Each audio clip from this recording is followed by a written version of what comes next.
కోయ ఎల్లమ్మ తల్లి జ్యోతిష్యాలయం ఎక్కడెక్కడ ఉన్న వారికైనా ఫోన్ ద్వారానే జ్యోతిష్యం చెప్పబడును. విద్య, ఉద్యోగం, వ్యాపారం, ప్రేమించిన వారు దూరం కావడం, భార్యాభర్తల మధ్య గొడవలు, అత్తాకోడళ్ల మధ్య మనస్పర్ధలు, కుటుంబ సమస్యలు, ఆర్థిక సమస్యలు, పెళ్లి కుదరకపోవడం, సంతానం ఆలస్యం కావడం, స్త్రీ పురుష వశీకరణం, చెడు ప్రయోగ నివారణ మొదలగు ఎటువంటి సమస్యలకైనా పరిష్కారం చూపగలరు. స్త్రీ పురుషులకు ఎటువంటి సమస్యలు ఉన్నా నమ్మకంతో కాల్ చేయండి.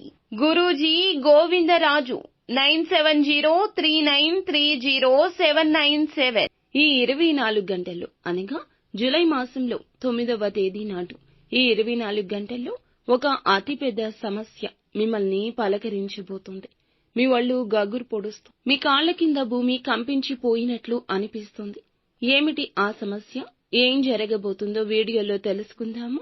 వీడియో నచ్చితే తప్పకుండా ఒక చిన్న లైక్ అయితే చేసి మమ్మల్ని సపోర్ట్ చేయండి. ఇక ఆలస్యం లేకుండా వీడియోలోకి వచ్చేద్దాము. ఎంతటి పెను సమస్య, ఎంతటి ఉపద్రవం వచ్చినా కూడా ధైర్యంగా ముందుకు వెళ్తూ ఉంటారు వీరు. ఎక్కడా కృంగుబాటు అనేది వీరిలో అస్సలు ఉండదు. సహనం ఎక్కువ, సంచలమైన మనస్సు ఉంటుంది. అలాగే కొన్నిసార్లు పట్టరానంత కోపంతో ఉంటుంది. చిన్న విషయానికి విసుగు వస్తుంది. ఈ రాశి వారు చక్కటి స్థిరమైన మనసు కలిగి ఏదైనా పని మొదలు పెడితే గనక ఆ పనిలో సక్సెస్ సాధించడానికి 100% ఛాన్స్ ఉంటుంది. ముఖ్యంగా మనం చూస్తే ఈ రోజున ఈ రాశి జాతకులు కుటుంబ సభ్యులతో ఎక్కువ సమయాన్ని గడిపే సూచన కనిపిస్తుంది. అలాగే ఈ సమయంలో మీకు నూతన వ్యక్తితో పరిచయం అనేది ఏర్పడుతుంది. ఆ వ్యక్తితో మీకు పరిచయం అనేది మీ యొక్క జీవితంలో నూతన మార్పులను కలిగిస్తుంది. ఇక ఒక రకంగా చెప్పాలంటే ఒక కీలకమైన మలుపు ఈ రోజు జీవితం తిరగబోతుందంటూ చెప్పాలి. మీ జీవితంలో చూసేటటువంటి మార్పులు ప్రతి ఒక్కటి మీకు ఇప్పుడు కనిపిస్తాయి. దీనికి కారణం ఆ వ్యక్తి అని చెప్పక తప్పదు. ఈ రాశి వారు ఉద్యోగం కోసం నూతన ప్రయత్నాలు చేస్తున్నట్లయితే వారికి ఇది అనుకూల సమయంగా చెప్పొచ్చు. ఇక ఈ రోజున వీరికి ఒక పెద్ద సమస్య కూడా ఇందుకు సంబంధించి రాబోతోంది. స్నేహితుల వద్ద నుంచి కానీ, బంధువుల వద్ద నుంచి కానీ ఒక ఫోన్ కాల్ వస్తుంది. దీని ద్వారా మీరు ఒక సమస్యను ఎదుర్కొంటారు. ఆ సమస్య మీకు ప్రభావాన్ని చూపిస్తోంది.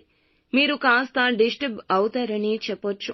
నరదృష్టి కారణంగా చాలా ఇబ్బందులు, సమస్యలను ఎదుర్కొంటూ వచ్చారు. కానీ ఇప్పుడు మాత్రం మీకు అవన్నీ కూడా తొలగిపోయి చక్కటి శుభ సమయం మీకు అన్ని విషయాల్లో అనుకూలత ఏర్పడబోతుంది. ఇంకా ఈ రాశి వారికి చూస్తే వ్యాపారపరంగా, ఉద్యోగపరంగా చక్కటి లాభాలు కలగబోతున్నాయి. ఒక సమస్య నుండి తేరుకునే లోపే మరొక సమస్య ఎదురైనప్పటికీ ధైర్యంగా ముందడుగులు వేస్తారు. కానీ ఈ రోజున మీరు ఒక నిందను మోయాల్సిన పరిస్థితి గోచరిస్తుంది. కాబట్టి జాగ్రత్తగా ఉండండి. చెయ్యని తప్పుకి, నేర రూపానికి మీపై నింద పడే అవకాశం కనిపిస్తుంది. ఇక ముఖ్యంగా శత్రువులు మిమ్మల్ని చూసి ఓర్వలేక వారు ఇటువంటి నిందలు మీపైన వేయడానికి ప్రయత్నిస్తారు. ఈ విషయంలో జాగ్రత్త. ఖచ్చితంగా ఈ పరిస్థితి నుండి తప్పించుకునే మార్గం మీకు తోస్తుంది. నిత్యం శివారాధనతో పాటుగా హనుమాన్ చాలీసాను పఠించడం, లక్ష్మీదేవికి ప్రతి నిత్యము కూడా ధూపదీప నైవేద్యాలతో పూజలు చేసుకోండి. అంతా మంచి జరుగుతుంది.